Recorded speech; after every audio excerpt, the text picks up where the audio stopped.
I recently lost my twin sister. Being identical twins, we were connected much more strongly than either of us were with our other siblings. That's why her death hit me so dang hard. By a certain point, I knew it had been inevitable, but the way it happened was so unexpected and bizarre that I didn't know how to cope. It started a few weeks before our 21st birthday. I began to notice that my sister, who ordinarily looked almost like an exact copy of me, began to develop dark purple circles under her eyes as though she was losing an immense amount of sleep. She stopped brushing her hair and teeth, and she was always looking over her shoulder like she was being watched or followed by something. Sometimes she would ask me, "Did you hear that?" Or, "Do you hear the music?" When I asked her what she was talking about, she would go pale and her eyes would grow wide at some invisible thing she saw behind me. Then she would just say, "It's getting closer." The things she said would usually send chills down my spine, and eventually I got her to set up an appointment with a psychiatrist. For a while, things actually seemed to get better. The medication she was on must have been working. Then one day they weren't. She spiraled fast, gaining 30 pounds, beginning to dissociate from reality, and even the psychiatrist was at a loss for what to do. He insisted that she admit herself into the psych hospital, but she told him that it would still get her there. She wasn't harming herself or others, and she wasn't suicidal. So there wasn't much more the doctor could do other than throw a slew of other medications at her, none of which seemed to work. At last, our 21st rolled around. I normally would have walked across the hallway from my apartment to hers, but in her recent state, I've been having her stay here with me. So instead, that morning, I walked into the living room where she had been sleeping on the couch. Her blankets were a mess, but she wasn't there. I went to check the kitchen. The fridge and freezer doors were hanging open, causing the kitchen to become a few degrees cooler than the rest of the apartment. I shivered and closed the door, pausing a moment to think. There weren't that many places to hide in this small place, and I had gotten locks installed on the door to which only I had the key, so that my delusional sister couldn't go wandering away out into the cold, unforgiving world. Suddenly, I heard the wet slap of what I thought was a footstep behind me. I whirled around and no one was there, but there was a half-eaten stick of butter that had splattered onto the kitchen tile. I leaned in closer. "It's here," came a voice from above me. I whipped my head up and saw my twin hanging upside down from the ceiling, face sunken and eyes bright blood red. Her pupils were black silver, and butter and saliva frothed from her mouth. I was too surprised to react, and only after she released her impossible grip on the ceiling, fell back first onto the kitchen floor, and landed with a sickening whack, did I begin to scream. Blood pooled around the back of her head, and her slitted eyes started to bleed. Bloody tears rolled down her cheeks as the red faded from her eyes and they became glossed over with a cloudy gray. I was shrieking and desperately dialing up an ambulance, while also trying to cradle her broken skull in my hands. By the time the ambulance arrived, she was gone, and my screams had turned to sobs. I rode with her to the hospital and sat out in the waiting room, trying to figure out what the hell had just happened. A doctor came out to me not long after we arrived. She informed me that my sister was officially dead and that she was a registered tissue donor. At first I cringed at the thought of someone butchering my sister for parts, but then I thought about the lives she could drastically improve or even save. The doctor prompted me to ask questions if I had any, and I did. I asked what they would take from her, and she told me that they would be taking her skin, corneas, bone marrow, tendons, heart valves, and fat. I understand how the first 5 could be used in medicine, but I didn't quite get the last one. Why fat? I asked. The fat will most likely be used as a filler for plastic surgeries, she replied. I thought about the fact that people would be injecting my dead sister into their faces just to look more attractive. Then I remembered that not all plastic surgery is purely cosmetic. Facial reconstruction can be very necessary after an accident involving the face. Well, I guess that'd be alright, I said distantly, the image of my sister's demon eyes still burning in my mind. She nodded and gave me her sympathy for my loss. I gave her a weak half smile, then I broke down into tears again. "Oh, honey," she said, and took me into her arms. I let myself cry for a moment. I had to let it out, some of my madness, or else it would eat me up inside. Is there any way I can maybe save a part of her? She was my twin. We were so close that we were practically the same person, I said. Well, I could give you a lock of hair. Would that be helpful? I thought about it, and then I thought about how fleeting hair is. I wanted something more permanent. No. What if I decided to get plastic surgery? Could I get some of her fat injected into me? The doctor pulled away from me and held me at arm's length, looking up and down with a concerned expression. Now, I know you're grieving, which is completely normal, but can you do it? I asked firmly, cutting her off. I stared at her with a steely expression, daring her to say no. I was significantly bigger than her, and only then did she seem to notice as she shrank away from me. Let me see what I can do. Then she scurried away. About half an hour later, she was back. Well, I asked expectantly. Her tissues are being harvested now. Your request isn't exactly a simple one. There are a lot of hoops to jump through, because usually the tissue doesn't go to just anyone. However, I was able to convince them to put a small amount of fat aside. What kind of surgery are you looking for exactly? I hadn't really considered this. Here I was about to make a body-altering and potentially life-altering decision. I didn't even know what I wanted to change about myself. I thought hard about my sister, about how tightly knit we were, and how she would always be close to my heart. That decided it. Breast enhancement, I concluded. She would be close to my heart, both literally and figuratively. The doctor raised an eyebrow, probably wondering why I would want my sister inside of my boobs, but my reasoning made sense to me at the time. Alright. I'm going to have to go ask them to set a little more aside then, she said, glancing at my chest. I crossed my arms self-consciously. She took me to a separate waiting room and waited there for about 2 hours before I got to speak with a plastic surgeon. We discussed what exactly I was looking for, what my desired breast size was, and the fact that I probably needed to seek mental health treatment. I quickly ended the conversation on the last topic. Finally, everything was settled. Nurse Jackie will take you to the scheduler, the doctor said with a sigh. I think it was a sigh of pity regardless.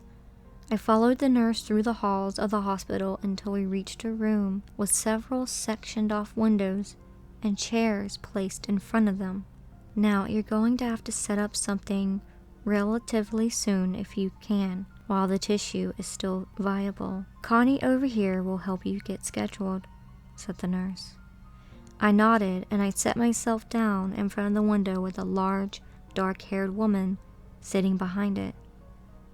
Connie appeared shocked when I told her of my situation, and at first glance, she tried to talk me out of the surgery. Sometimes the most important part of grieving is letting go, she told me. I remained indignant. You really don't need to change your body so young. Look how healthy and beautiful you are, she tried. I stared back at her with bloodshot eyes that had purple bags beneath them, a red snotty nose, and mascara dripping down my cheeks. I shot her an irritated look and she finally shut up.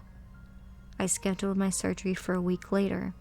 The week went by slowly and tortuously as my apartment was eerily silent without my sister around.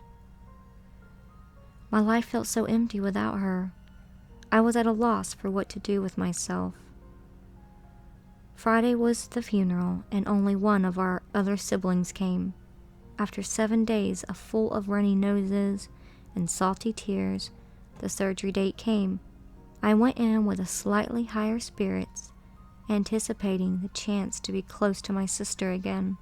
The plastic surgeon came in once I was hooked up to all sorts of tubes and wires. "How are you feeling today? Any different?" He was asking if I had made the smart decision and changed my mind. I hadn't. It may have been impulsive and I may have been digging into my life savings, but anything was worth it to be reunited with my twin. After a few last-minute attempts by the doctor to talk me out of it, I was put under and the world went black. I dreamt while I was under. The dream started with the distant sound with rhythmic thumping, almost like tribal drums. I was in my kitchen, and everything except my kitchen was cloaked in darkness. There was a large pool of blood on the tile where my sister had fallen, but her body was nowhere to be seen. A soft, male voice began to sing. "A devil's deal is broken," it said. I looked around my kitchen, making sure to check the ceiling. She wasn't there either. "She lives when she is dead," the voice continued. The drums grew louder. I noticed 2 small lumps sitting in the puddle of blood. "And now you are the token." I approached the puddle and squatted to take a closer look. The objects in the puddle were 2 blood-soaked orbs with torn nerves sticking out the back. Eyeballs. That it desires instead. The voice was just as loud as the drums now, and they both continued to grow in volume as the eyes moved of their own accord to stare at me. They were the bright red slit-pupiled demonic eyes of my sister. "The Reaper comes at night," it said. Instead of jumping backwards away from the eyeballs, I got to my knees and scooped them up in my palms. Then I stuck them into my mouth and began to chew. I felt them pop, and salty liquid ran down my throat. The texture was like a mixture of meat and gummy candy. "And you can pray to Jesus." 2 gigantic clawed wings descended upon me out of the darkness. And then dozens of eyes, far too many eyes, opened up and shone red against the blackness. "But religion cannot fight." The creature in the dark enfolded me in its webbed wings and took me into the darkness with it. The beast who takes just what it pleases. The dream began to fade and my vision turned black again. When I woke up, the music still lingered in my ears. My eyelids fluttered open and I blinked away the grogginess. "Good morning, sleepyhead," said a familiar voice. There was a nurse checking my chart at the foot of the bed. I hastily put on my glasses that sat on the table next to me. No, wait, that wasn't a nurse. "I can't believe you injected meat into your tits. Effin' weirdo," said my twin with a laugh that had a slight undertone of sadness. I stared at her in shock. Her eyes were the dark brown that they had been before. The incident, The dark circles were gone, and she was at a healthy weight. You're, I stuttered. Yes, I'm dead. Get over it, she finished for me. I shook my head to try and clear it up. Look, you've got bigger things to worry about now. It's coming, and it's coming for you this time. Jesus, implanting a part of my crazy ass in your body was the stupidest thing you could have ever done, she said gravely. What do you mean? I asked. I'm assuming you've already heard the music. Did you catch a glimpse of the Reaper at all?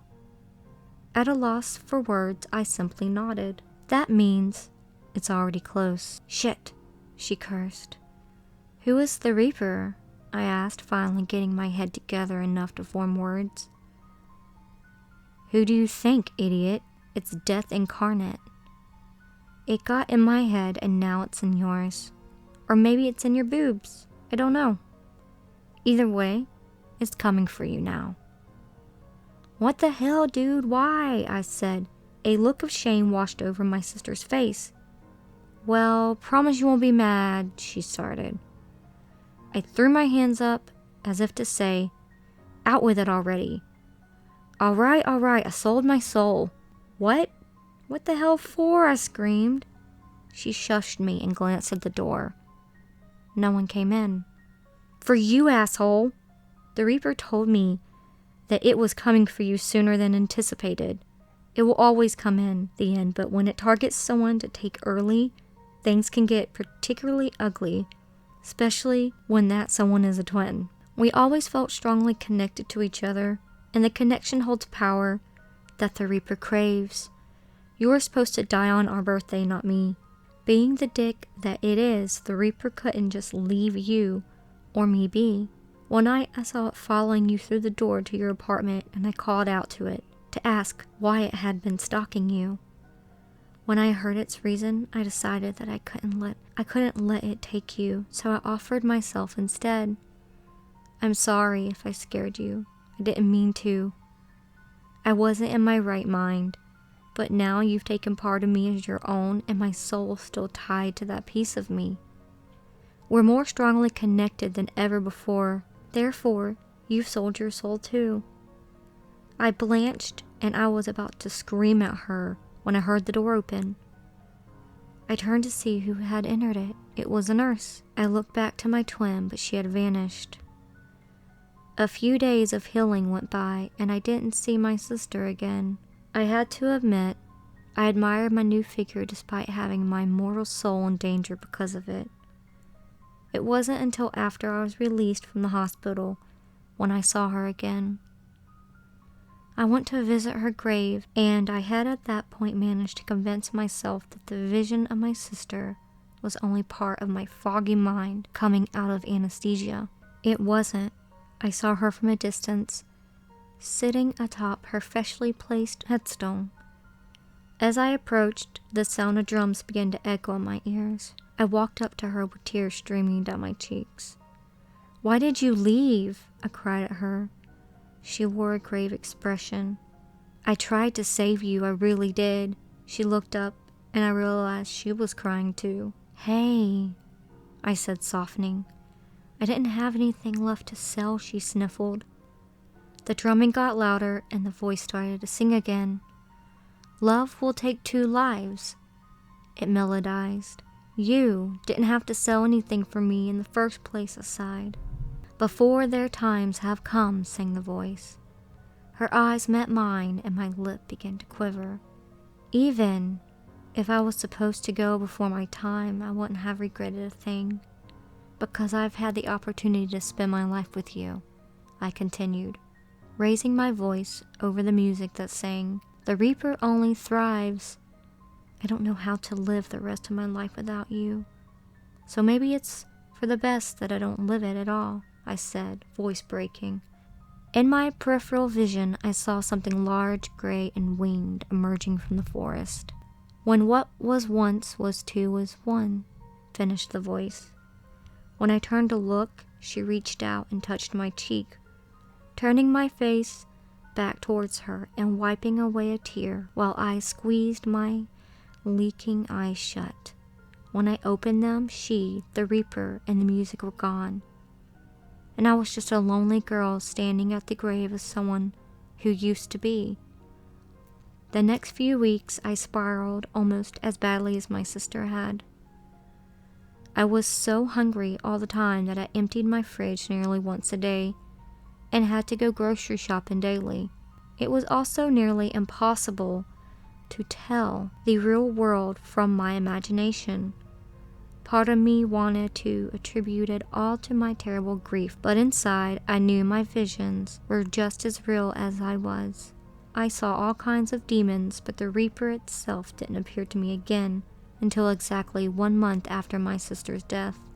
I was taking my contacts out that night, and I noticed my eyes looked a little irritated and bloodshot, probably from all the sleep I'd lost. I rinsed my eyes out with saline and put on my glasses. When I once again looked up at the reflection in the mirror, my eyes were not just bloodshot, but completely red.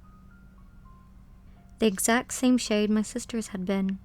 I blinked, and as my eyes opened, my 2 silver-like pupils contracted. Then I noticed the draft from the window and the music from outside drifted in through the open pane. "The windows are open," sang the voice. I ran to the window and slammed it shut, but despite having cut off the outdoor breeze, the flame of the lavender-scented candle I had lit to calm my anxiety was suddenly extinguished. "It knows that you miss her." I bolted out of the bathroom into the living room, full of demons. There were maybe 50 of them, all crammed into my small apartment and all staring directly at me. I realized that the 3 window panes in my living room were also opened, and the drapes fluttered in the evening wind. "It comes for its token," came the haunting song, and suddenly the room went dark and the music cut out. Do you know what it's like to be in complete darkness and silence when you know for a fact that you're surrounded by evil? It's a feeling I wouldn't wish on my worst enemy. I felt a great whoosh. Something heavy thudded down onto the floor, and then it opened its many red glowing eyes. "She's as afraid as her sister," it said. For a moment I was very, very afraid. My heart was hammering as fast as a hummingbird's, and my body shook like a leaf. When the room illuminated by the ominous red light of the Reaper's eyes, I could finally appreciate its full form. It would probably have stood about 12 feet tall had it not been hunched over to accommodate the space of my living room. I had no idea how it had fit through the windows. The red eyes all blinked at different intervals, and I didn't know which ones to focus on. Its mouth was a giant pointy tooth slit where its throat should have been, and its gut was covered in dense wrinkles that reminded me both of worms and intestines. Atop its head was a crown of sharp spikes that protruded directly from its skull. Its arms were incredibly muscular, and its legs looked almost like a giant deer's. I almost started to cry as it stretched its wings out to grab me, but then an idea struck me. "I have no fear," I said.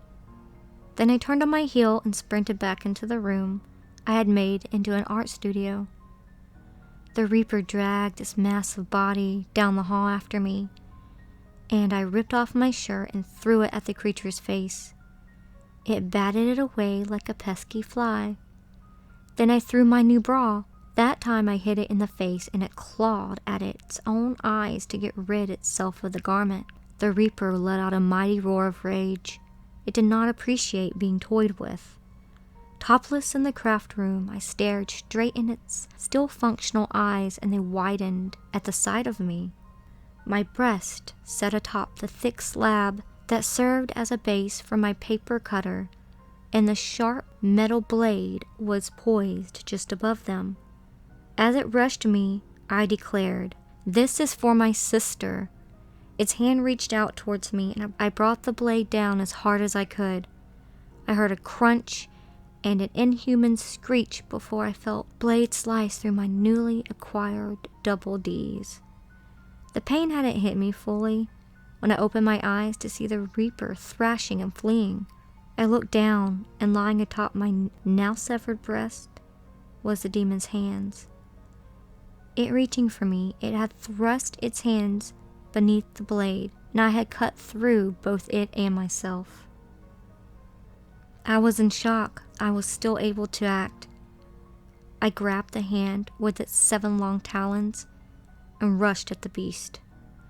I burst into the living room, getting closer and closer, losing consciousness for blood loss, screaming and wielding the hand like a weapon in front of me. The demons all began to scramble out of the windows until only the Reaper was left. It fled to the kitchen.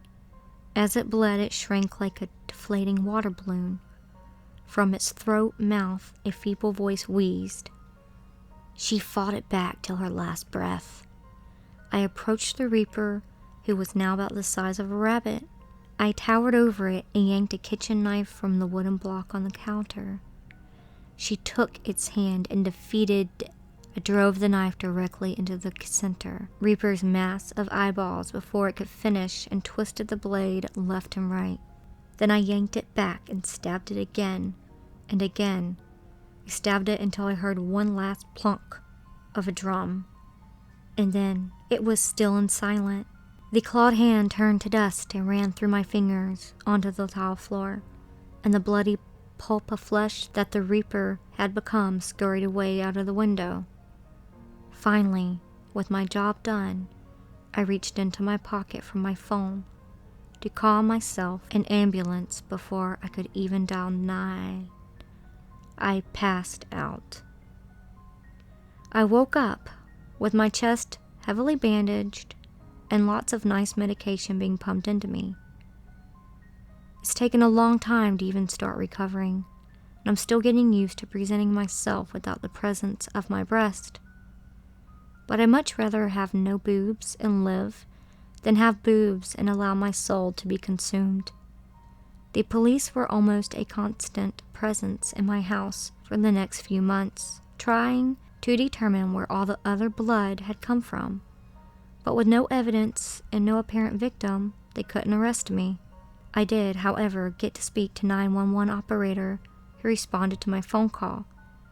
This was something I had specifically requested, and it took some time hunting her down, but I found her.